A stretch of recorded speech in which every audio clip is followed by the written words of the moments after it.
متين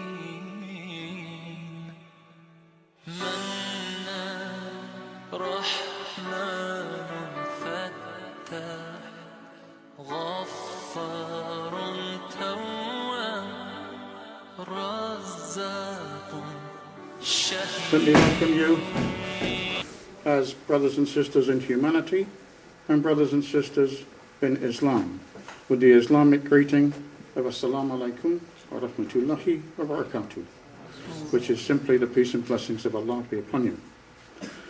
The session today is Islam compatible with the West?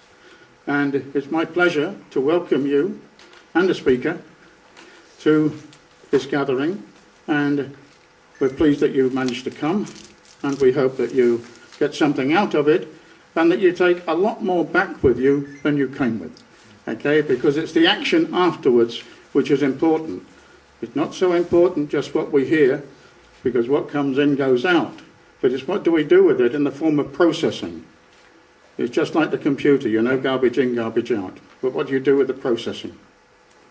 And that's the responsibility of each one of us, and each one of us has an obligation to whatever it is that we believe in. So the onus is on us to get as much as we possibly can out of this type of seminar. And we have a respected speaker, a knowledgeable person, so the opportunity is there. It's up to each one of us to avail ourselves of that opportunity to the maximum potential that we can. Now I would like to invite Dr. Tim Winter, Sheikh Abdul Hakim Murad, who's a graduate and a professor at Cambridge University, and somebody, the English middle class path to academia and success. To many others, he's Sheikh Abdul Hakim Murad, a religious scholar of high eminence. Dr. Winter is undoubtedly one of the most influential thinkers alive today, having made notable contributions in areas relating to Muslim-Christian relations in particular. He also has translated quite a few books, which again is a contribution to the West. He's also assisted in translating the Quran, and he is also actively engaged in the New Muslim Project in Cambridge. So it's time for me to shut up, and it's time for me to invite a guest speaker to come and give his presentation, and I ask you to give a warm welcome and to be particularly attentive to what he has to say. Remember that when I opened this seminar, I said it's how much you get out of it and what you go away with, and now you have the opportunity. You want this? Thank you.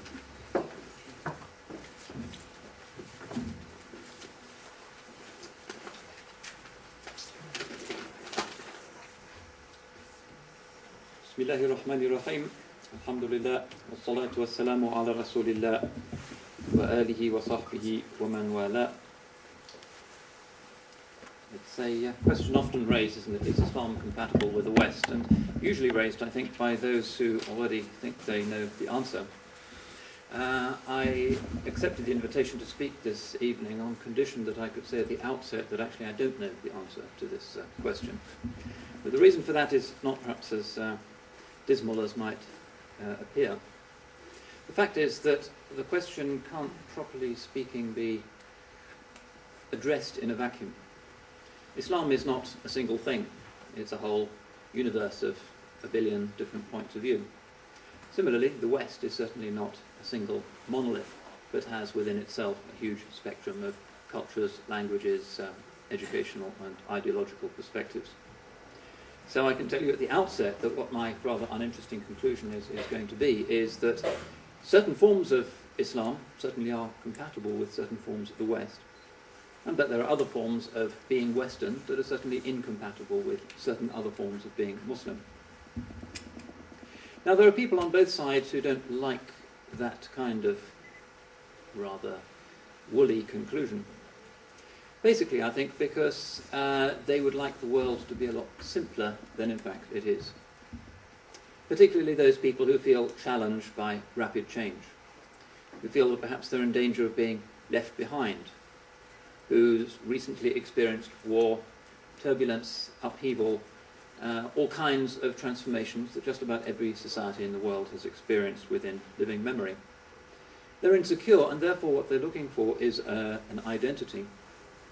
And if they're going to turn to being Western, or being Muslim, or being Chinese, or being Indian, or being just about anything else, as an identity, in other words, if their relationship to their cultural patrimony is on the basis of wanting to be something that is against something that they find threatening, then the chances are that they are going to want their identity to be something very clear-cut and simple and monolithic.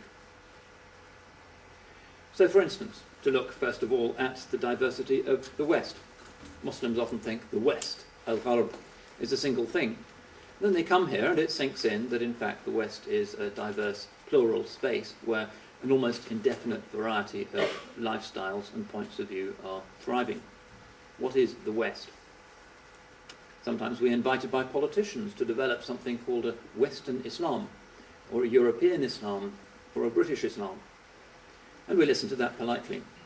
But actually when we come to scratch our heads and jot down what the specifics of that might look like, nobody can actually do it. Why? Firstly, because Islam is diverse, but also because Britishness is diverse, Europeanness is diverse, being Western is so hopelessly diverse that there simply isn't a checklist, little boxes that you can tick to define whether you're British or not. What would such a checklist actually entail? Perhaps 50 or 100 years ago, almost certainly in fact, it was relatively easy to define what was specifically British. But now, thanks to globalization, it's really very hard to determine.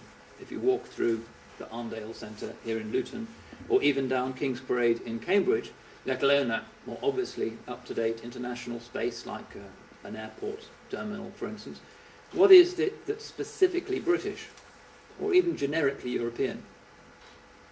The West, perhaps, despite the fact that it is a legally open space where a variety of perspectives and cultures theoretically can thrive, in practice our culture does tend to produce a certain public uniformity. But what is it that's specifically British or European about our current reality? Not very easy to define. But there are some people in the West who think that it is easy to define. Look at the BNP's website and the latest musings of Nick Griffin and his people, and you'll find that they're very clear that there is indeed such a thing as being British. And the thing that they're most clear about what it is to be British is that it's incompatible with Islam. In fact, the principal reason why people join far-right neo-Nazi movements in modern Europe, and they are thriving, and there are equivalent movements in the United States, Australia, and elsewhere, is because they want to define themselves as being what is not Muslim. And that's a long strand of Western thinking about self-definition. How did Europe originate, after all? The Romans didn't work with a category called Europe, still less with an idea of the West. When did it begin? Well, you could say that it began with the rise of Islam. Islam invented Europe, Islam invented the West, because whereas the Romans had been a Mediterranean civilization, when Islam took over the southern and eastern coasts of the Mediterranean, what was left of the Western culture was the barbarian kingdoms of the West, and what was left of Byzantium. So when they came to design the new euro banknotes, and again they scratched their heads in Brussels and tried to figure out what it is that Europe has in common, what defines it. What's a symbol that the Latvians and the British and the Irish and the Italians can all agree on as somehow representing what they are, that you can put on the banknotes? They couldn't come up with anything at all except for the map of Europe. And the map of Europe as defined by that part of Europe which is not Islamic. When you go towards the south and the east, you see that the map becomes a little bit vague until sort of Albania kind of disappears, and then Turkey is not really on the map, but theoretically could be on the map. This is part of Europe's self-understanding. Perhaps the fundamental strand in defining what it is to be a European down the centuries is that it's not what is Islamic. And Nick Griffin and analogous people across Europe and in the United States as well would say that's because that's the essence of what it is to be Western. It is to reject the Muslim as the archetype of difference, of the rejected other. So, for instance, we find practical consequences of this, that in a recent poll, 58% of French voters said they would never vote for an Arab. So there isn't a single Arab Muslim in the French Parliament. Here we're a bit more open, to our credit. Plenty of Muslims, plenty of people of colour in Westminster. In France, they're not quite so comfortable with that, and they will not vote for an Arab, still less for a Muslim. And why is that? Because they do have this sense of being at the heart of the Western Enlightenment story. Paris as every cultivated man's second capital, and Islam as being the exact opposite of that. These unpleasant immigrants who are in the ghettos, who are taking our jobs, who fought against us in Algeria, who are the exact opposite of what the French Enlightenment is supposed to be. So 58% of them say they would never vote for an Arab. Other examples could be cited. Pim Fortuyn in Holland, somebody who took himself to be a champion of Westernness. He wrote a book called Against the Islamization of Our Culture. He wanted to ban all of the mosques in Holland. He wanted religiously specific immigration laws. He was Islamophobic, but highly cultivated, a liberal in every other aspect of his life, with a freewheeling homosexual lifestyle. But when it came to the Muslim issue, he was quite clear. Islam and the West are not compatible. And plenty of other individual situations could come to mind. The current mood in right-wing circles in Washington, for instance. The idea of the new American century as being precisely that which is against the Islamic, Saracenic, Arab other. That's why we have to support Israel. That's why the Palestinians shouldn't receive anything. That's why we need military bases all over the Middle East. That's why we need to keep those regimes under control. That's why we did Iraq. That explains our foreign policy in much of the world. Precisely the sense of the West as being a triumphant culmination of a long-standing European, partly Christian tradition that defines itself precisely as being incompatible with Islam. But there are Muslims who tend to think the same way. The Muslim world is similarly full of xenophobes. The Muslim perception is that the West is materialistic, godless, greedy, adulterous, pornographic, given to gambling, environmentally destructive, usurious, exploits the third world, etc., etc., etc. It is the exact opposite of what a Muslim strives to be. The Muslim, even if he's poor, is dignified and is humble and worships God, and the Westerner is a kind of tyrannosaurus crashing on other cultures, insistent that his own civilization is the only one that should define the public values in any society on earth. It's his values, whether it be feminism or whether it be liberal capitalism or whether it be anything else, that he wants to define as being the public norm. Other cultures can exist in private, but the public space, the political space, the economic system, everything outside the home and outside the place of worship should be that which Westerners find to be normal and decent. That's a widespread Muslim perception. Muslims are afraid of the West. Muslims are not just afraid of the West in its angry military mood, Iraq, Afghanistan, and other places, but are also afraid in terms of its political penetration, the power of the banks, the power of the multinationals, the globalized banking industry that in effect is controlled by significant power blocks in Washington, Geneva, Paris, and elsewhere, and doesn't seem to be answerable substantially to the values or concerns of other peoples or other civilizations. It's a major source of alarm. The environmental crisis, which is likely to land on the heads of Muslim communities far more than it lands on the heads of Westerners. In fact, the Canadians and the Russians are quite looking forward to global warming. But in the Muslim world, lots of deserts, lots of vulnerable environmental ecosystems, that's where the burden is most likely to fall. And so there's a constant sermon rhetoric across the Muslim world that the West is actually imperialistic, intolerant, and that it can only tolerate values that are compatible with itself. So the Muslims as well as Westerners who say, no, the answer to the question is Islam and the West are allergic, positive and negative poles, they mutually repel, and you can't possibly have a Western Muslim identity. That's like saying being simultaneously male and female, or simultaneously being a banana and an orange. It's mixing up two different categories. The one is humble and worships God, and the other is arrogant and is destroying the planet, etc. Common rhetoric on both sides. Now, the problem with this is that in the real world, these categories, Islam being something tidy, and the West being something tidy, and the West being a kind of geographical, sometimes civilizational category, and Islam being an allegedly monolithic, single, religious way of viewing the world, things in the human world are never quite that tidy. In fact, they're never tidy at all.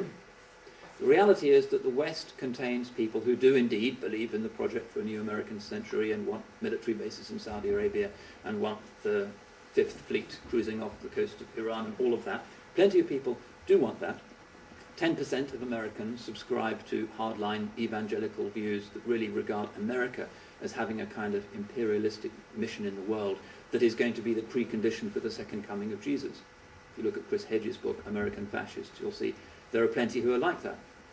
But the Muslim stereotype of them being all like that was shattered last month by the election of Barack Obama, who, for all of his strangenesses and faults, isn't that particular interpretation of what it is to be Western.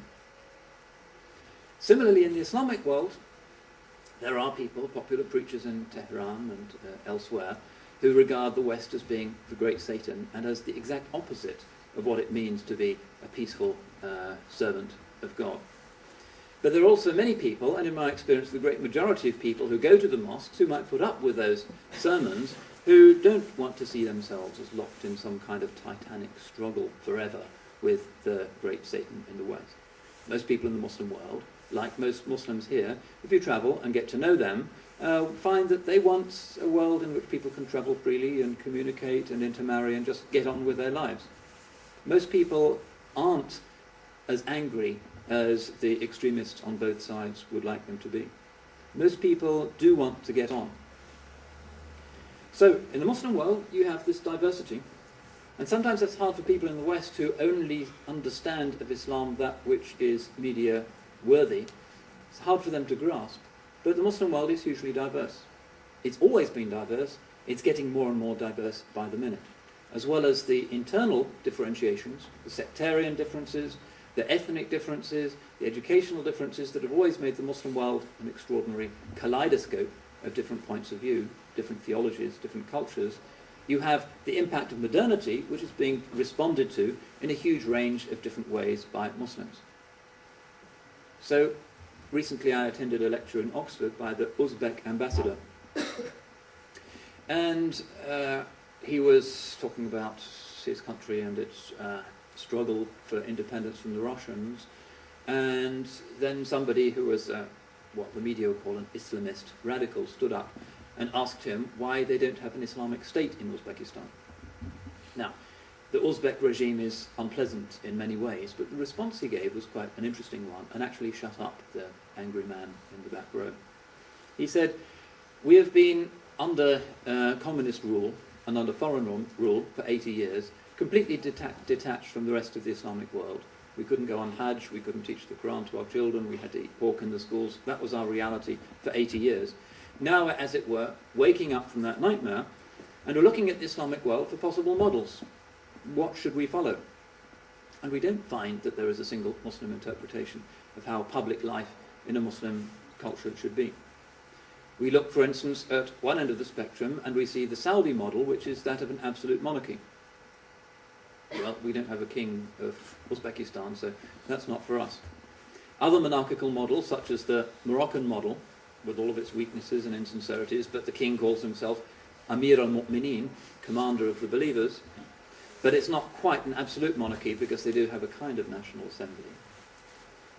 Or should we go next door to the Algerians, who have a radical socialist republican model, but they're religious Muslims? Or should we go to Turkey, which keeps religion absolutely locked away and in many ways persecuted, but still now is able to elect a government made up largely of religious Muslims? Is that our model? Or is the model the Indonesian model, or is it the Pakistani model of the Islamic Republic of Pakistan, whatever that exactly conceives itself to be? Or is it the Malaysian model of high-tech tiger economy pushing ahead into the modern world through science and technology? What is the model? Sincere Muslims in a variety of different places have very different views. That's sometimes hard for Westerners to get their heads around. But the reality is that although the core of Islam is the doctrine, one God, and a series of prophets, and the basic principles, the 5 pillars, and certain things to do with family life and social engagement and dietary rules and things that are considered to be the core. As you move out towards the more and more public, the reality is Muslims have more and more diverse opinions. Probably that's inevitable. In many ways I think it's probably a healthy thing, but it does make it very difficult for people to answer the question of, well, what out there is compatible with the way the West would like things to be done in the Muslim world and what's incompatible. So you go to Afghanistan, where in southern parts of the country the female gender has almost been abolished, and you go over the border into Iran, and half of the people driving cars are women, and they have women ministers in the government, and 50% of surgeons in Tehran's hospitals are women, and despite the problems there, it's not like Afghanistan, but they both claim to be Islamic republics. The Taliban have a sincere view of the relationship between the sexes, the mullahs in Tehran have a sincere view, but it's really different. So what is the Islamic monolith that is or is not compatible with the West? The question can't actually be answered. What we do know is that different forms of Islamic religion have in the past and today continue to be compatible with many things that are important to most Westerners. There are cases of cooperation even between really conservative Islamist regimes and rulers and the West, who originally set up the Taliban, who originally set up Al-Qaeda. I recently met with an American diplomat who said first time he met Osama bin Laden was in a reception at the American ambassador's house in Islamabad. He remembered him being really tall, because they were buddies back then, in the days of the jihad.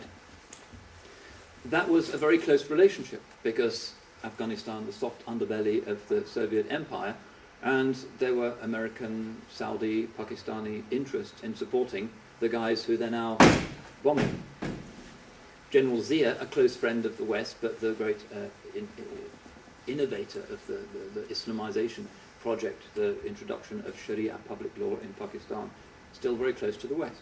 Saudi Arabia, perhaps the most conservative Islamic regime, constitutionally, is one of the handful of Muslim countries that are absolutely axiomatically on the side of the United States, not just politically, but also economically. That they always consult with Washington when they're going to do something to the oil price. That they are extremely close to them in terms of educational and cultural cooperation. That they're even getting Americans to redesign the holy cities in Mecca and Medina. Very, very close relationship. But still, apparently, huge ideological differences. So again, the idea that politically the West can never get on with Islamist or conservative Islamic political orders just doesn't seem to be the case. Sometimes the West fights against them, sometimes it supports them. That's politics. So that's kind of by way of making the question sound very complicated. There are different sorts of Islam, there are different ways of being Western. Is there a way in which we can actually tackle the question and get something out of it? Well, I think that there are ways, and those ways, unsurprisingly, since Islam is ultimately a religion, are religious ways. What if we turn aside from the current ructions in the Islamic world over the correct relationship of religion and state, and look at the sacred core of the religion, and its sacred narrative, its sense of its place in history, and also its sense of its relationship to other religions, and see if we can actually come up with a generic set of attitudes and values that we can call Islamic, that we could then bring into conversation with what the West has historically been. Well, one imbalance there is that the Islamic world has not been through and has not wished for the process of massive secularization that certainly Western Europe has experienced in the last 2 centuries. The percentage of regular churchgoers in South Cambridgeshire, where I live, is about 4 or 5% now. A recent survey in Indonesia, which is certainly not one of the most conservative Muslim countries, found that 79% of the population prays 5 times a day. That's a big disparity. So when we try to bring them into conversation, there's always going to be that imbalance. That in the West there is a historic rivalry between enlightenment, secularity and religion, which has, from a Muslim perspective, seems to have been substantially won on the street by secularity. In the Muslim world, there has also been that rivalry. By and large, in the second half of the 20th century, we could say religion kind of won. In the 50s and 60s, the post-independence regimes across the Muslim world were socialist, secular, or sometimes secular monarchical, with one or two small exceptions. And then the Iranian Revolution happened, and a lot of other Islamization things happened across the Islamic world, and today the societies are much more religious than they used to be. I remember in Cairo, my first visit there in 1979, you would occasionally see the hijab, but not often. Now you go even to an upscale shopping centre in wealthy parts of Cairo, where you see sort of educated kids who studied at American University and the Cairo elite. Maybe 80% of the women are wearing hijab. So whatever else has happened, there has been a re-Islamization process in the Islamic world that hasn't happened equivalently in the Christian context in Europe. That's another incompatibility and another reason why we need to be careful before we draw facile parallels. Sometimes we speak about Europe as being Christendom, and it's not really clear whether in the great ages of faith churchmen looking at modern Britain would have regarded this as being any longer a substantively Christian society. One could argue that, but at least there would be an argument. In the Islamic world, you can tell Indonesia still a Muslim society, Palestine a Muslim society, Egypt a Muslim society.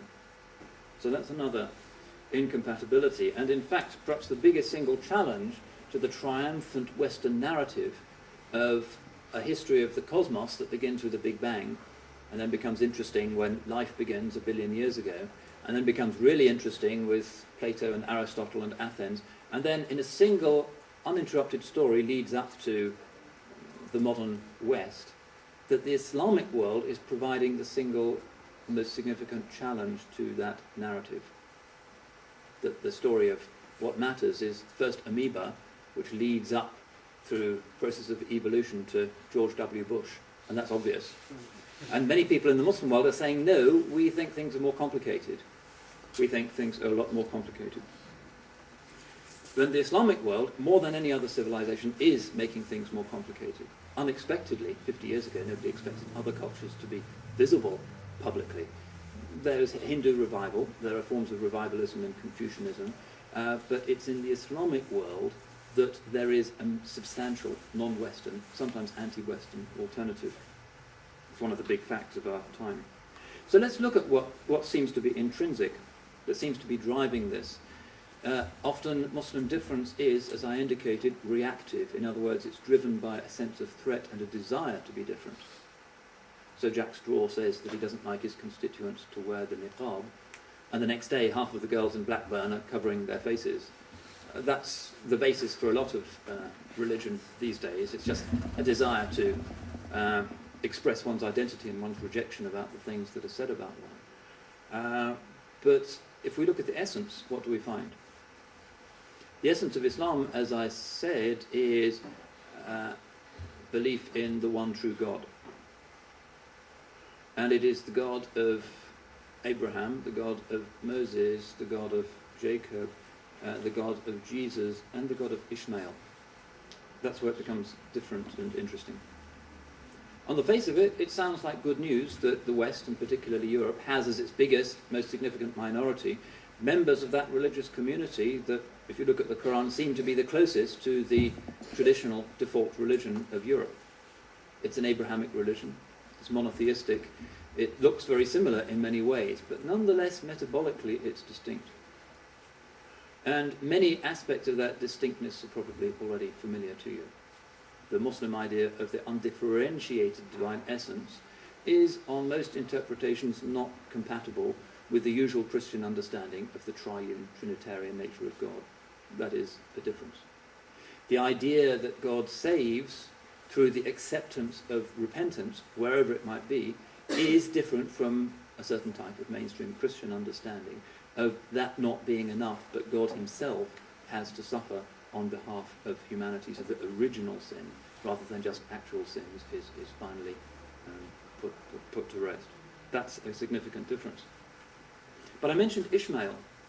Ishmael is where the two stories diverge, and where I think we actually have to begin our conversation about what significantly separates us, and where we might find some possible creative compatibility. You all know the story in Genesis, and Genesis is full of great stories that have triggered oceans of reflection and poetry and great novels. One of the greatest stories is Abraham's wife, Sarah. She's getting on, she's in her 80s. She's sure that she's never going to give Abraham the promised heir, and the heir to the promise. And so Abraham, in perhaps history's first recorded case of surrogate motherhood, with Sarah's agreement, brings in an Egyptian slave girl, Hagar, who promptly gives birth to a son. And then, in one of those amazing twists of the book of Genesis, Sarah becomes pregnant, and she has a son. So the first son, Hagar's son, is Ishmael, and the second son, Sarah's son, is Isaac. And that, in terms of at least how the medievals, and a lot of religionists today like to see the big, what academics would call the meta-history, the big history of the relationship between the different branches of Abraham's family. That's where it begins. Ishmael becomes the ancestor of Islam, because his prophetic descendant is Sayyidina Muhammad sallallahu alaihi wasallam, the prophet of 7th century Makkah. Isaac becomes the ancestor of what becomes Judaism and what becomes Christianity. So that seems to be the kind of scriptural point in the book of Genesis, seems to be anticipating this. And it's important for Muslims as well, because the great culminating event in the Muslim life is always the Hajj pilgrimage. It's taking place right now. What's it about? Well, it's about many things. At the highest level, it's about reenacting our pledge of obedience and ubudiyya, slavehood to God. It's also, in terms of connectedness to history, about Abraham, and specifically about Abraham and Ishmael, because it's the sanctuary of Ishmael. According to most of the Muslim historians, Ishmael is actually buried in Mecca next to the Kaaba, along with Hajar, his mother. The Muslim story is that where Genesis has Sarah's jealousy driving out the slave girl, the surrogate mother, with her baby into the desert to, presumably, the readers would have thought, certain death, that doesn't just peter out in the desert, because the first son of a great patriarch and the signs that were given, and his name, Ishmael, which means the one who hears God, or the one whom God hears, must make him significant. The story doesn't just end there as a kind of interesting beginning that doesn't go anywhere. A promising beginning. It ends, for us, with a new beginning, which is the city of Mecca. And that's where it's unfamiliar to the West, because Mecca and Ishmael, they have no place in the Western imagination, and the Western sense of our history evolves to produce George W. Bush. Where is Mecca on that map? It's the symbol of the other, the symbol of the dark man, the symbol of the wild, rejected Ishmaelite. It's the black house, whereas we are in the White House. It's the polar opposite. But what does it mean to Muslims? Let's just hear the Muslim voice for a while. Ishmael is with his mother Hajar. They are rejected, and they go to this valley, part of the south of Canaan. Ishmael is thirsty, and there's a great painting. In fact, there are lots of great paintings of the scene, but the best known is by a French painter called Corot, which is Hajar in the wilderness. And she is there, and she is thirsty herself, and the child is at a distance, and she can't bear seeing the child suffering and the child dying. It's a moment of tremendous bathos, and apparently it's the end. But it's not the end, because the well of Zamzam appears. And from that symbol of suddenly new life, a wellspring in the desert, begins a new wellspring of a civilization that's going to be lived for God. That's important for the Muslim imagination, because our sense of what the story of Ishmael is precisely that God is with the outcast. That's what the Hajj means. It means in that incredibly remote, empty place, that valley where there was nothing, no cultivation, غير ذي زرع, nobody there at all, the place where apparently the story of the teenage mother and her kid has to come to an end. That now, through the extraordinary vindication of God's promise and God's compassion to those lost people who could be more vulnerable than them, all alone. 3 million people are now there. From every conceivable corner of the globe. And they're all saying, Labbaik Allahumma Labbaik. Here I am, Lord, at your service. Here I am. That's, to my mind, that's what makes the book of Genesis, at least in these verses, make sense. That's the God who vindicates the rejected single mother. That's the God who vindicates the refugee and the outcast. His name is always Ishmael, Sayyidina Ismail, alayhi salam, the one whom God heard. Those who are heirs to what takes itself to be a privileged covenant look down upon him. He's the wild man, the dry root, the symbol of the other, and ultimately the symbol of the West's other. But in God's eyes, he is where the promise is stored that eventually will come to fruition. And who hears about Ishmael for hundreds of years, for thousands of years? But in the 7th century, in that little valley, next to Abraham's little temple, something begins with the word Iqra bismi rabbika alladhi khalaq, that immediately goes out and brings light to the whole world. A more rapid and utter transformation, cultural, religious, political, economic, anything, everything, than anything else that human history has ever seen. Overnight, the Middle East is no longer the Byzantine Empire with the churches and the emperor. It becomes the Islamic world, and is to this day. An incredible energy was unleashed from ultimately the one who was thought to be the one who was most rejected. Who is the most rejected in that story then? Hajar. She's not even properly Jewish. She's from Egypt, which is the symbol of the other, the Gentile other. And that for us means that our relationship as Muslims to the West is going to have this complex dimension that goes right back to this meta-history. The West, or we should say a particular type of traditional Western literal reading of those stories, will say they are always the rejected ones. Ishmael is always the one who is outcast. One of the most popular novels in the United States recently is called Blood Moon by Hal Lindsey. Hal Lindsey is a hardline evangelical American preacher whose book, The Late Great Planet Earth, is America's all-time bestseller after the Bible. He's a significant figure. And Blood Moon is about his vision of the end times.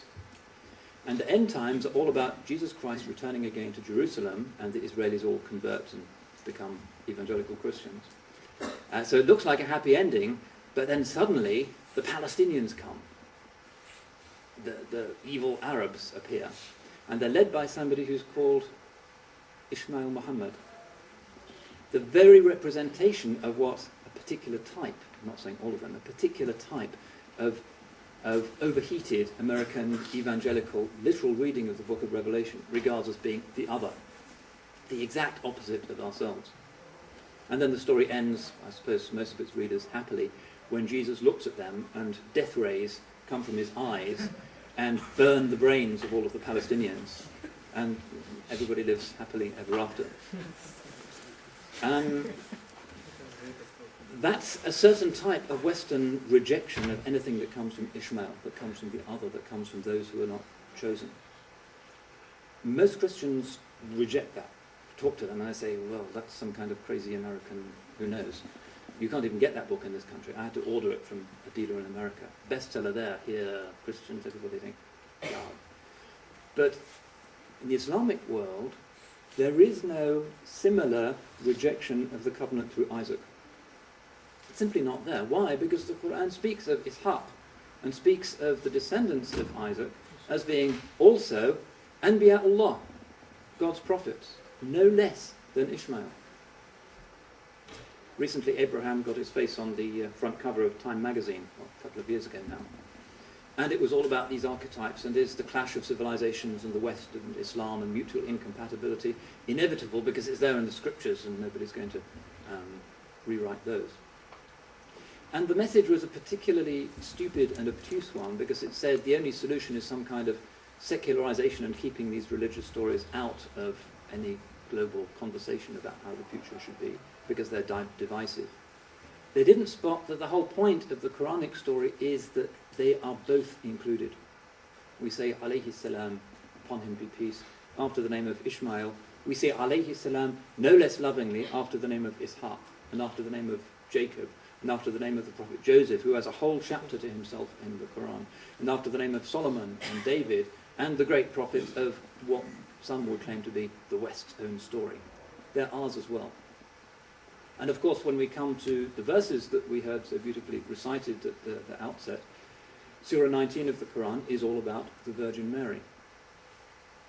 There are differences, but nonetheless, the point is Islam is including, not excluding. The Jewish tradition is not really about including the story of Jesus and Mary. It's always kind of a problem for them to explain exactly what they were and what one should make of their claims. We embrace them in our own way, in our particular understanding of what it is to be an Abrahamic monotheist. The verses we heard have this extraordinary drama of the Virgin Mary coming into the city of Jerusalem, having given birth on her own. There's no sort of Christmas crib and three shepherds and that. It's not Quranic. She comes into the city, she's given birth on her own under a palm tree in the desert, and she's going to be accused of having done the obvious thing because there's no father anywhere in sight. She comes into the city to face the music. To make things even more difficult for her, as it were, the voice from heaven has said, you have to fast a fast of silence for 3 days. So she's not even going to be able to explain. It looks hopeless. Another of these stories, these rich stories that the scriptures can sometimes give us, of the woman who is absolutely vulnerable and rejected, who is then miraculously vindicated. And so she comes into town, and they say, what is this? لَقَدْ جِئْتِ شَيْئًا فَرِيًّا. You've come up with an abomination, an obscenity. Obviously, you've committed adultery. What does she do? She can't speak. She's going to obey God's commandment. فَأَشَارَتْ إِلَيْهِ. And she pointed to him. She kind of looked like that of a baby. And they said, كَيْفَ نُكَلِّمُ مَنْ كَانَ فِي الْمَهْدِ صَبِيًّا. How can we speak to somebody who's a baby in the cradle? Even more outrageous. So she's indicating the child is going to explain. And then, the God of the heavens and the earth, in his absolute power, causes the child to speak. And he preaches. That's the amazing thing. He isn't immediately saying, well, actually what happened was this. He's saying what is the most important thing for them to know, and Allah will look after his mother. He knows that. He says, Inni Abdullah. I am God's servant. Atani al-kitaba wa ja'alani nabiyya. He has given me the book and has made me a prophet. Wa ja'alani mubarakan aynama kuntu. And he has made me blessed wherever I shall be. And this is the first of the sermons that he gives. And he presumably doesn't have any teeth yet, but he's still speaking, well, beautiful classical Arabic. It's very, very beautiful Quranic narrative. And that is, if you like, Islam saying to others that this is what we affirm. The most sacred and the most precious and the most beloved human being to you is also somebody who in our sacred and precious and beloved scripture we cherish. We cherish him so much that we give him this miracle that isn't even in your scriptures. The baby that speaks. It's in some of the extra-canonical early Christian stories. It's before the Quran, but it's not in the four Gospels. It's a beautiful story of Jesus being vindicated and vindicating, but first of all talking about what's important. But what does he say? And this is the essence of the difference between the two worlds. Inni Abdullah. I am God's slave. So, on the one hand, Islam is saying, we embrace him, we recognize him. His mother was a virgin, a pure woman. He is Al-Masih, the Messiah, in the authentic sense that the Jewish people have been led to expect. He will come again at the end of time. So here, the West story and the Islamic story seem to be really close. But what does he himself say? I am God's servant. If the central claim of at least mainline Western Christianity is that Jesus is God, human, and fully God, then that's where we find the parting of the ways. Because Islam, in its understanding of what it is to be an Abrahamic monotheist, will say you can't actually do that. You can't combine the finite and the infinite in a single entity. And you can turn all kinds of clever theological somersaults to do that. Islam tends to be rather impatient with those. That's going to be a difference. That will be a difference. But nonetheless, there are different Christian interpretations, and I think that the reality is that Muslims and those who still follow the indigenous religion, if you like, of the West, can really get on because we're close, but we're not identical. One of the stories that Muslims cherish, which really represents the first moment of Muslim encounters with Westerners, because the Quran's polemic really is not against Jews and Christians very much, it's against the indigenous pagan religion of the Arabs. Where the Quran really gets angry is in its prophetic denunciation of what the Arabs are doing. It has good things to say about Jews and Christians. Sometimes it criticizes Jewish and Christian doctrine, but the anger is directed against what its own people are doing. But the first encounter that Muslims really have with Christianity is when some of the refugees who've been persecuted by the pagans in Mecca go to the neighboring Christian kingdom of Ethiopia and appear before the king. And the Meccans send an ambassador saying, hey, we've got some good trading deals, send them back. These people are troublemakers. They're following a false prophet. We'll deal with them. And the Christian king, who is really favourably portrayed in the Muslim sources, so that the Prophet ﷺ, according to most Muslim scholars, actually prayed for him when he heard of his death, listened to them, and what did the Muslim ambassadors say? This is Ja'far bin Abi Talib and some of the other great Sahaba. They recited these verses from Surah 19 about the Virgin Mary, because that shows how close we are. That precious thing that Christians would think is only ours, love for the Blessed Virgin, is right there in the scripture of the people who supposedly are the absolute opposite of what it is to be Western.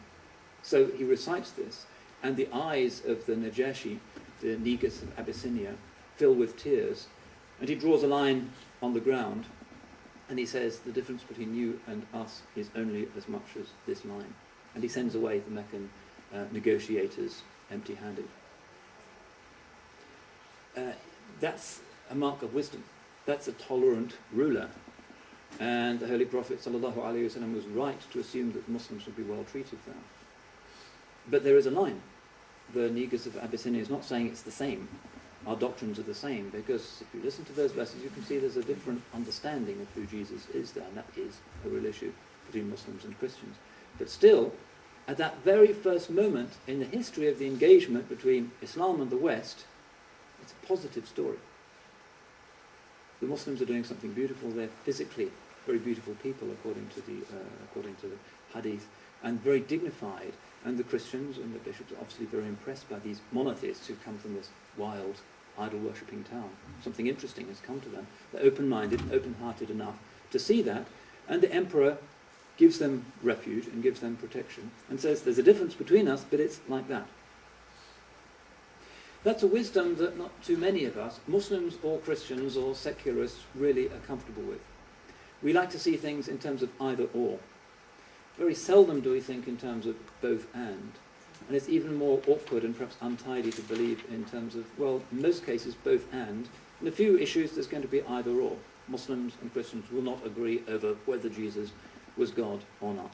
And on so many other things, including these beautiful, reverent passages about figures that are allegedly at the heart only of the Western story, that suggests that any claims, whether made by Muslims or others, about the mutual repulsion of Islam and the West are simply not correct, because the scriptures themselves, by the generosity and good providence of God, simply don't allow us to think in those adversarial terms. Anyway, I'm sure I've spoken for longer than I'd meant to. Sorry about my poor time management, but I believe there's going to be time for questions. Is that the plan? Yeah. Would you like to? We're going to have tea, even better, right? Yeah, right. Then we have questions. Good, gives them a chance to recover. Relatively small crowd, so I think I can share this myself. So please, if anybody has any questions, reflections, you're very welcome. Yeah, please. Can I first of all thank you very much indeed, Dr. Windsor. That was a very clear talk, and from a Christian perspective, I'm actually from one of the local Baptist churches. I'd like to thank you too for the respectful way that you handled our Bible and presented to us about Ishmael. That was really very helpful, and of course that passage in Genesis does also speak of God promising Hagar that Ishmael would become a great nation. That was a promise clearly given at that time. But it's not the only thing the Bible says, and this is my question. The Bible also says more about Ishmael.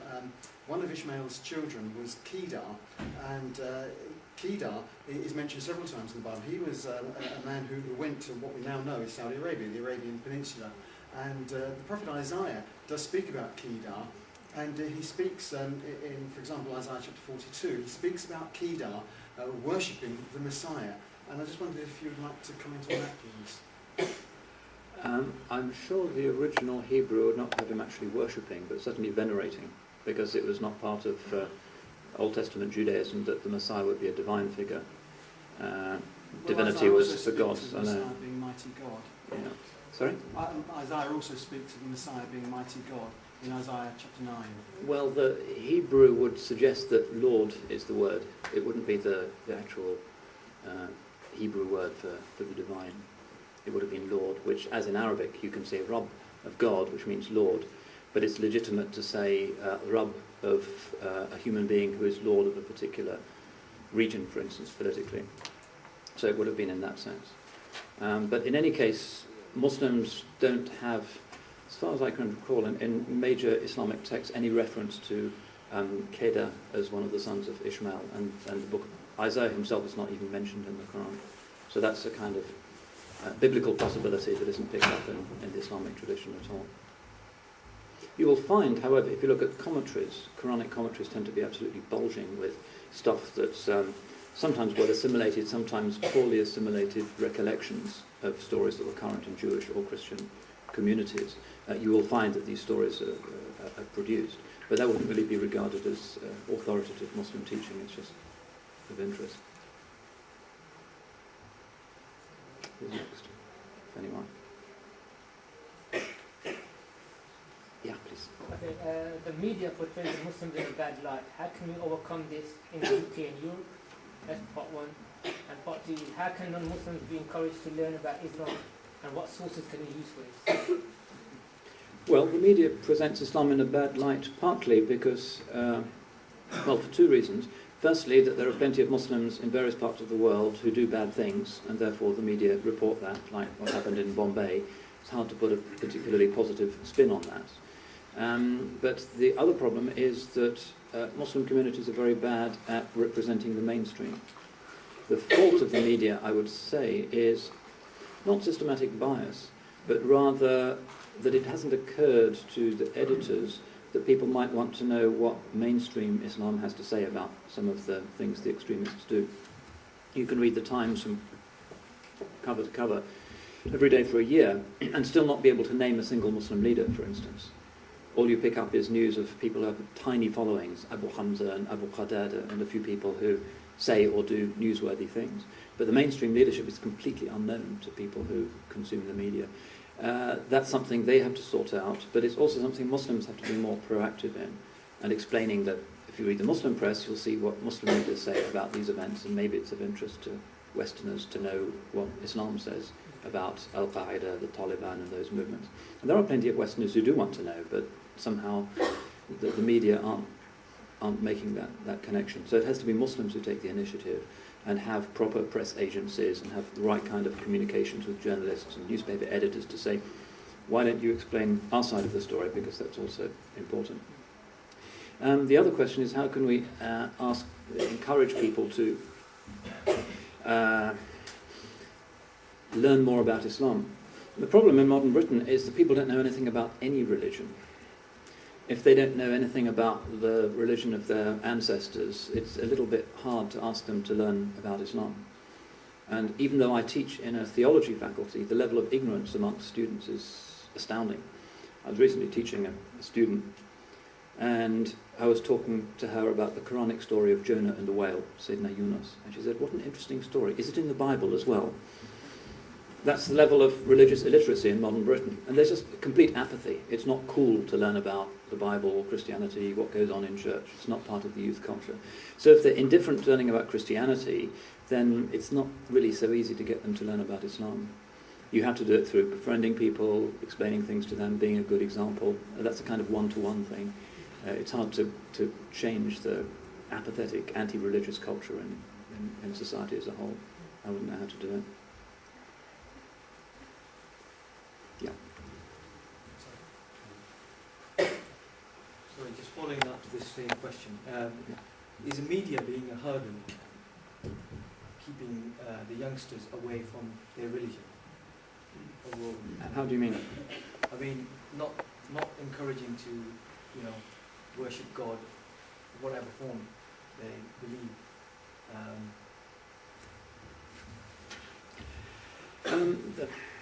The media is, because it has to focus on what's newsworthy, and usually because people around the world seem to have this rather macabre taste for wanting to know bad stuff that's happening in the world rather than good stuff that's happening in the world. So somebody blows up a bus and it's the first item on the news. Somebody opens a hospital and there's no chance of anybody outside that neighbourhood ever hearing about it. That's just part of our perverse nature, I think, that we find nasty things more newsworthy. The consequence is that the good stuff about the Islamic world, or about any culture, is filtered out, and the bad stuff is kind of platformed in a way that's really unnatural. And if you go to those places, if you actually go to Lahore or Peshawar and those places, they're not like the way in which the media portray them. And it's often very surprising to people who go there and they see all those cafes and newspapers and people talking and going to work, and it's kind of ordinary. The danger is that some young Muslims, if they don't know much about the religion, may look at the media and assume that that's what the Islamic world is about, and either react strongly against it, or they may think that's how we have to behave, so that the media stereotype of the bad, disagreeable Muslim becomes internalized in the mentality of some uneducated Muslims outside the Islamic world, and sometimes it can become like a self-fulfilling prophecy, that they conform to the West's nastiest stereotypes about themselves. I think that can sometimes happen. The remedy for that is the traditional remedy, which is to sit with traditional scholars and to knock that rubbish out of people's heads and to learn about compassion and sharing and respect and humanity. Those are things that you can't get from the mass media. You can only get them from a family situation, from a religious teacher, from processes of personal growth. So yeah, the media generally tends to present the world in terms of confrontation and violence and challenges and problems, which is alien to most people's experiences in the Muslim world and in the West. And in a sense, it's just our ordinary humanity that has to heal that, because I don't think you can ever change the media substantially, so that the first item, Jeremy Paxman's talking about the new cancer hospital in Lahore. That's never going to happen. You can forget it. Instead, ordinary people have to make sure that they're reaching out to people who are confused, angry, driven away, driven in the direction of the wrong sort of religion. It's the responsibility of religious leaders, families, elders, friends, mothers, everybody. Sometimes we don't do that too well. Yeah. Tony Blair said that the issue of religious faith is going to be as important in the 21st century as political ideology, such as communism, for example, in the last century. Do you have any comments or thoughts on that relation? Well, so far it's probably true, although in the case of a lot of Islamic activism, and in the case of some sections of the Republican Party in America, for instance, the difference between the religious and the political is not always clearly visible. But for the rest of the century, who knows? Nothing about our current situation would have been imaginable even 20 years ago. 20 years ago, the Iron Curtain was still there. It was the end of the Cold War. Nobody had heard of the environmental crisis. All of the things that we're worried about at the moment would have been inconceivable to them. And all of their predictions, if you look at social science or politics textbooks from the 70s and the 80s, everything that they predict, usually in the last chapter, turned out to be complete nonsense. So whether the rest of this century is going to be religious or secular or Islamic or Buddhist or Zoroastrian, or whether there'll even be an end to the century, maybe we'll blow ourselves up or the environment will finally collapse, Who knows? That's where religious faith and optimism comes in, I think. Inshallah. Yeah.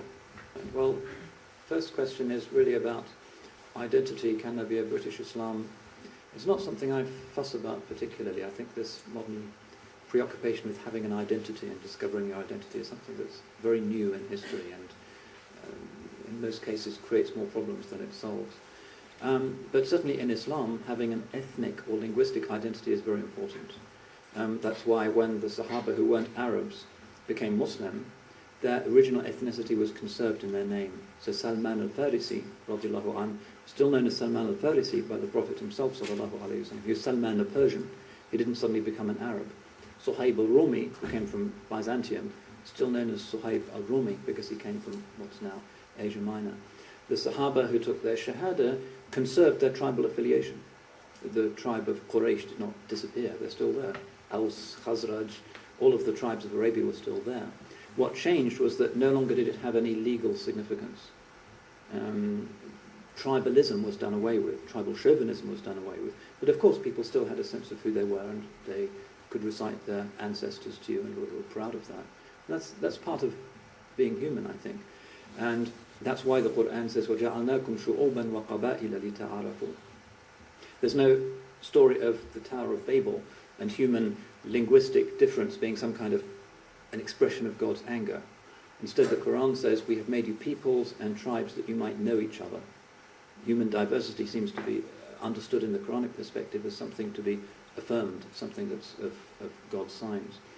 So there's no Sharia reason why you can't be a British Muslim or a Luton Muslim or whatever, as long as it doesn't turn itself into some kind of Jahili tribalism, which is certainly forbidden. Incidentally, in some parts of the world, being a British Muslim is something you don't necessarily want to claim. If you go to Medina, as I sometimes do, the only young people who ever misbehave in the streets of Medina are young British Muslims. The equivalent from Pakistan or Bangladesh or wherever, when they come from Pakistan and Bangladesh, they're from the same generation, they behave with real courtesy and respect. They don't lark around, messing around with the traffic and sort of insulting people and swaggering and hanging out, looking at girls. The British Muslim in Medina is not a very nice thing to be because they've accumulated certain roughness from the Western inner city. I don't know if that's quite what Tony Blair and others have in mind when they speak about British Islam. It already exists, not necessarily a great thing. There's drawbacks as well as positive things to any ethnicity.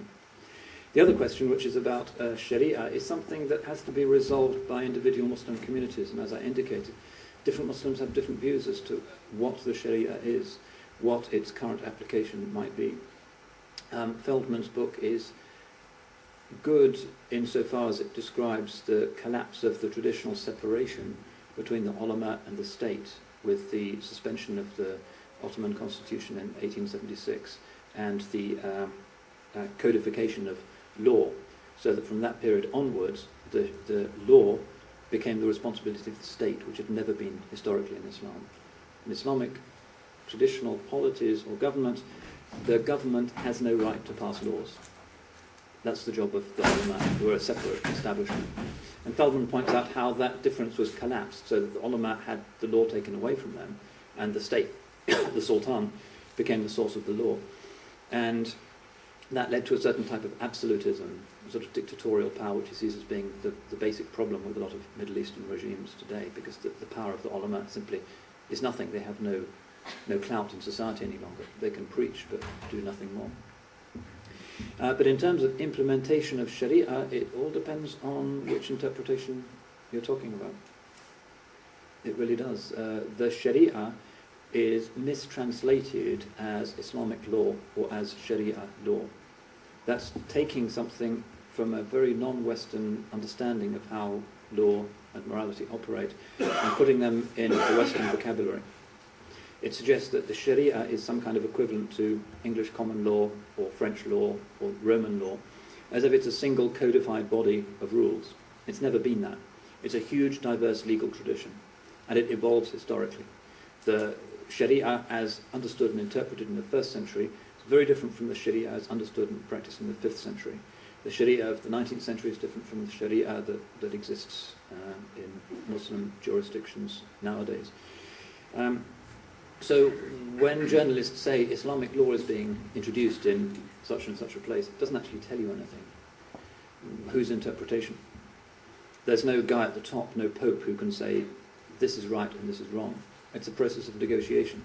We have no notion of where that negotiation will lead the Muslim world in the next few decades. Somewhere good, somewhere bad, somewhere correct, somewhere not so correct, we don't know. But there's no generic issue of Sharia and Western statutory law. There are local negotiations, often very difficult, but there is no single issue, as far as I can see. Did you have a question?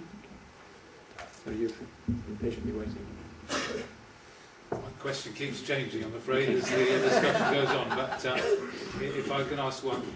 You pointed out that the term the West actually includes all kinds of Yep. different things, and you also pointed out that the Christian faith has a somewhat minimal influence on contemporary culture and thought. I wonder if you could comment on to what extent you think that our present culture has been shaped historically by the Christian faith. Mm-hmm. In other words, what are the distinctively Christian elements, or the elements that have come from a Christian influence, that are still part of what it means generally to live in Britain today? Yeah, I mean, that probably is a question that's outside my competence. Obviously, we have formal survivals from certain settlements that took place following the Reformation, such as the establishment of the Church of England, such as speakers' prayers in Parliament, the bench of bishops in the House of Lords, certain things like blasphemy legislation and other things that are still there and look a bit anachronistic but aren't actually going away. More generically in society, I would say that there is no obvious continuity between the British religious culture of, say, Puritan England and our modern reality. I think if Cromwell could be transported forward in time 400 years, he'd say this is some kind of dreadful orgy and Christianity is finished. I think it'd probably be wrong. But it's very hard to point to any individual institution or habit of mind that you can say is specifically Christian, but is widespread in modern Britain, that is not kind of generically religious or ethical. In some Catholic countries you can see these things like abortion and some of the euthanasia debates obviously come from a specifically Catholic ethical tradition. Here, unfortunately, because I personally would rather live in a more strongly Christian country than currently exists, it's very hard to point to any given feature of British culture and say, oh, that's from the Christian heritage. We've become profoundly secular. Maybe you could think of something that has survived. I mean, there are certain ethical values that are widespread in Britain that are kind of generically subsumed under the love thy neighbour label, but the Japanese would say, well, we have that as well. Yeah. I guess I was thinking more in terms of the freedoms, the sense of social justice and things like that, which, okay, maybe now several steps removed from their Christian origins, but nevertheless, some of us would want to see a connection which at least the understanding of that connection is quite important. But there are some who would say those freedoms arose as part of the Enlightenment deistic reaction against the Christianity of the day. Some would, yeah. Like 100 years ago, if you were a Catholic and you said there should be freedom of religion or there should be democracy, you'd be excommunicated. Now the Vatican is saying all of that comes from us, which a lot of secular historians would regard as a little bit rich, actually. It's only in the 1960s that they formally moved away from that quite authoritarian, non-libertarian tradition. The Protestants have it in greater depth, I think, partly because it was in their interest to have a space for dissent of various kinds, and because they were against an authoritarian model of church governance. But it's not really clear to me that the generic liberalism of modern Britain, very positive in many ways, has specifically religious roots, rather than going back to Thomas Paine, French Revolution, John Locke maybe. I'm not sure.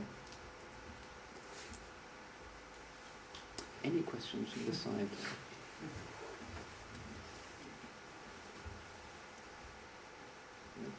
Okay, I'm not going to leave until I've had at least one question from the ladies. You've been warned. There's a very late train I can take. I don't mind waiting. Think about it. I'll take one more from the gents. Yeah.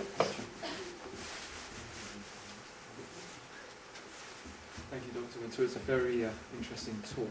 I just wanted to go back to the beginning of your discussion where you spoke about this politician from Uzbekistan. Yeah. And his question that was relayed back to the Islamists, asking the question, where do we see in the world today an Islamic state that can provide a blueprint for an Islamic state within his own country? Is there such a state that exists today? You did touch upon certain states, certain expressions, but you were just touching upon them. You weren't critical one way or the other. Yeah, I'm not an apologist for or an admirer of any of the regimes, well, anywhere in the world, I would say. I don't think there's any government that one can really sort of regard with a kind of open-hearted benevolence in the West or in the Islamic world. My point really was just that the thing has to be worked out on the basis of local realities, which are socially, educationally, economically hugely different in different Muslim countries, and will produce different negotiations of religion and politics. There isn't a generic solution, whereas the Islamist ideological view is that Islam has a single political theory and it has to be applied uniformly everywhere, which I think is historically and practically completely absurd. But in terms of the, however many it is, 70 Muslim countries that exist at the moment, I wouldn't want to plead the case of any of the current regimes.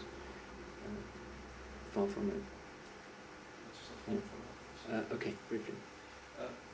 It's quite a big question, but within history, has there been such an Islamic state? Would you say? Well, again, this idea of the Islamic state, you won't find in classical Muslim legal texts the phrase the Islamic state, because state, in the way we usually use the word, is a kind of Western construction. It assumes some kind of political establishment that claims legitimacy for itself as an establishment, that is part of a nation state that has territorial boundaries, that has a unified system of law. Medieval Muslims didn't think in those terms. They thought in terms of the Sultan, who might be dreadful, or who might be not quite so dreadful. Sovereignty was in the individual rather than in a kind of collective bunch of soldiers or bureaucrats or parliamentarians, which is our current view of the state. So the category of the Islamic state tends to push things in the direction of ideology. But there have been governments in the past in the Islamic world that did what I think governments should do, which is to stay out of people's way. The traditional function of a Muslim ruler was to do almost nothing. And that's what people wanted him to do. The Ottoman Sultan had basically the task of defending the frontiers, and to do that and to maintain his own harem and his own army and establishment, to raise taxes. But he did nothing else. He didn't legislate, he didn't supply education, there was no health service. It was just that, the ruler and his soldiers. And that kind of can be a libertarian model in that it allowed communities to govern themselves. If you look at Western travel stories from places like Palestine or the Balkans in the 19th century, they say that most people, most Muslims, would never engage with the state at all.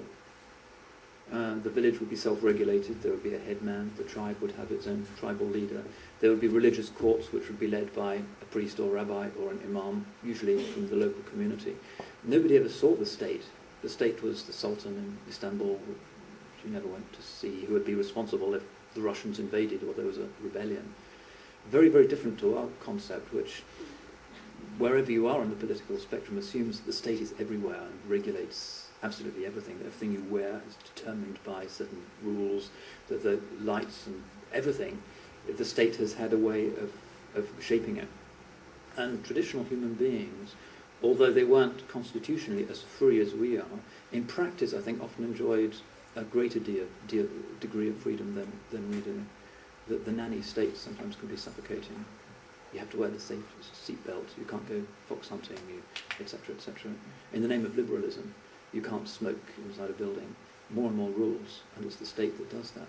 100 years ago, Muslims, they had their own restrictions, which often came from family, from tribe, from religion, but it wasn't imposed on them from politics. Any ladies had any thoughts yet? I assume that this is because you agree with every word I've said. I shall assume that unless you object. Yeah. Great speech. Why do Muslims have to pray 5 times a day? And if you don't, can you still be a Muslim? One prays 5 times a day because this is a divine commandment that was given to the Holy Prophet of the Ascension. The exact reason why it's those specific times is known only unto God. The experience of praying is that you are connected to space and time in a way that links the body and the soul. Muslim worship is a very embodied experience, and there's something almost geometric about orienting yourself towards the city of Mecca, about your whole life being shaped by the rhythm of worship, which is shaped by the movement of the planet beneath your feet, knowing when the sun rises, knowing when the sun sets, things that human beings used to know until almost living memory and now have no idea about, really grounds you in the reality of being part of the solar system and part of the earth and the seasons. That's a very healthy thing. If you don't pray, that depends. If you say, I'm too lazy to pray, you're still a Muslim, according to all schools of Islamic law. If you say, I don't like prayer, and I think God was wrong to say it was 5 times a day, I think it should have been 6 times or 4 times, formally speaking, that takes you outside the boundaries of the religion.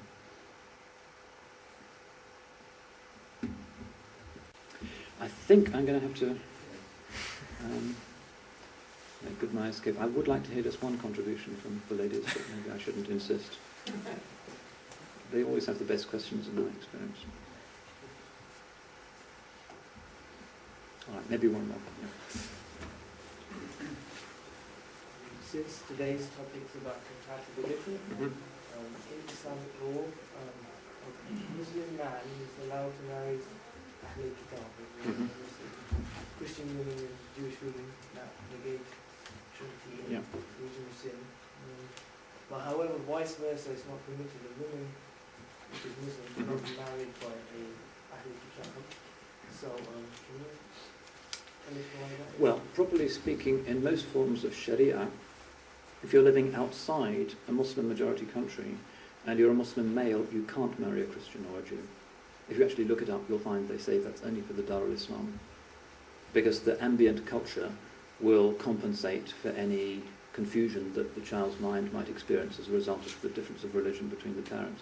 If you're living in the West, then the child's confusion might continue, therefore it's not permissible. Imam al-Nawawi has a long fatwa on this, which is quite interesting.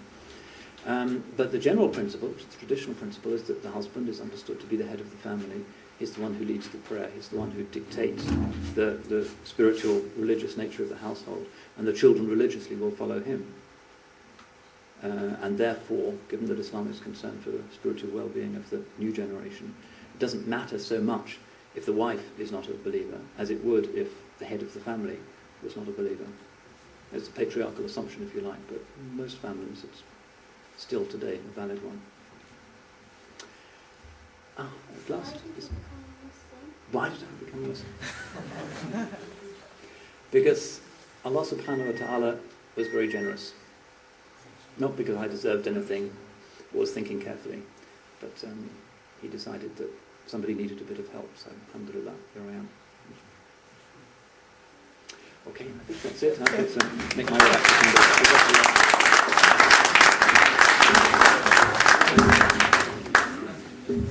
This was a noise lasting a while, tumult and guile, no faithful friend. This was a noise lasting a while, tumult and guile, no faithful friend. When rich or poor, keep me secure, grant me some stillness, my heart defend. When rich or poor, keep me secure, grant me some stillness, my heart defend. Salli Rabbi ala nabi al-Hashimi al-Muttalibi. Salli Rabbi ala nabi al-Hashimi al-Muttalibi. فهو الذي يشفع لي في المحشر يا هذا النبي فهو الذي يشفع لي في المحشر يا هذا النبي. Let me imbibe unity's wine. You are divine and you transcend. Let me imbibe unity's wine. You are divine and you transcend. All that is mine, let me resign. All that I own to that loving end. You are divine, let me resign. All that I own to that loving end. Salli Rabbi ala Nabi al-Hashimi al-Muttalibi. Salli Rabbi ala Nabi al-Hashimi al-Muttalibi. فهو الذي يشفع لي في المحشر يا هذا النبي. فهو الذي يشفع لي في المحشر يا هذا النبي. Help me to hold your people's sword against the horde that but pretend. Help me to hold your people's sword against the horde that but pretend. To long for you but still contend, that all their work salvation portend. To long for you but still pretend, that all their work salvation portend. Salli Rabbi ala Nabi al-Hashimi al-Muttalibi. Salli Rabbi ala Nabi al-Hashimi al-Muttalibi. فهو الذي يشفع لي في المحشر يا هذا النبي. فهو الذي يشفع لي في المحشر يا هذا النبي.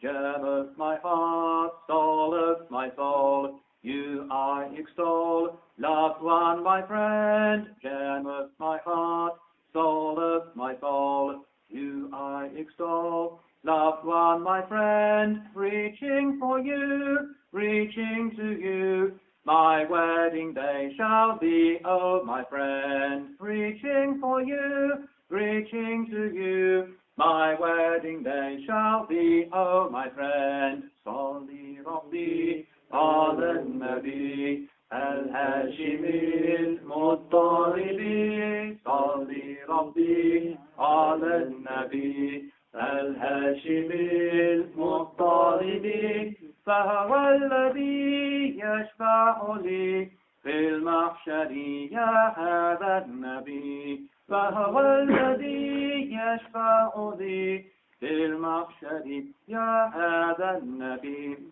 Eshret of Rome, throw things away, life's games and play can't comprehend. Eshret of Rome, throw things away, life's games and play can't comprehend. Your lover's beauty, so today seek the eternal face of the friend. Your lover's beauty, so today seek the eternal face of the friend. Salli Rabbi ala Nabi al-Hashimi al-Muttalibi. Salli Rabbi ala Nabi al-Hashimi al-Muttalibi. فهو الذي يشفع لي في المحشر يا هذا النبي. فهو الذي يشفع لي في المحشر يا هذا النبي.